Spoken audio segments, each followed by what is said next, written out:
Ça a commencé quand j'avais 4 ans. Je me suis réveillé avec une voix que j'appelle l'esprit. Et cette voix me parlait comme si quelqu'un était à côté de moi, ou comme quand on entend quelqu'un parler, ou que quelqu'un parle à quelqu'un d'autre. C'est en temps réel. La différence, en entendant cette voix, c'est que ça se passe sur le moment et que c'est réel. Alors, ce matin-là, j'ai entendu l'esprit parfaitement clair, et je l'ai entendu toute la journée. Puis le soir, à table avec ma famille, tout le monde était assis. L'esprit est apparu. La première fois que je l'ai vu, il était derrière ma grand-mère. Il m'a fait signe de me lever, et il m'a dit de venir vers lui et ma grand-mère.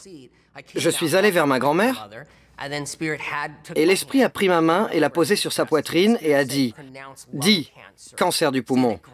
Dis-lui qu'elle a un cancer du poumon. » Donc je l'ai dit. Ça m'a pris un petit moment. C'est finalement sorti. Et après, le dîner est devenu dingue. La famille était folle.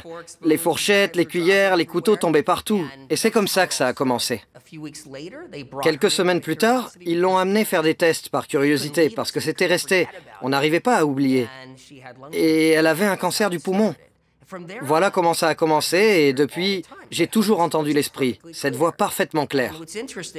Ce qui est intéressant, c'est que je peux physiquement le bloquer. Il vient surtout à mon oreille droite, et je peux physiquement le bloquer en mettant ma main autour de mon oreille parce qu'il vient de l'extérieur. Il ne vient pas de l'intérieur. Donc, quelqu'un pourrait dire, c'est du channeling? Ou, comment cette voix vous vient? Elle est dans votre tête? Vous y pensez donc ça arrive? Ça provient d'une source extérieure. Quand j'étais enfant, je l'utilisais tout le temps, avec toutes les personnes qui avaient des problèmes de santé, parce que l'information concernait ceux avec un problème ou une maladie. Par exemple, à l'école primaire, j'étais assis en classe, et l'esprit m'a dit que l'élève à côté de moi avait une méningite.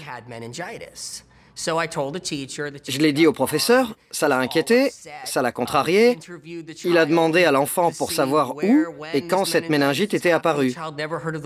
L'enfant n'avait jamais entendu ce mot avant. Et l'infirmerie appelle la famille, ils n'en ont même jamais entendu parler. L'enfant n'avait aucun symptôme. Cette nuit-là, il a eu 40 degrés de fièvre, a été diagnostiqué avec une méningite, et c'est toujours comme ça que ça se passe.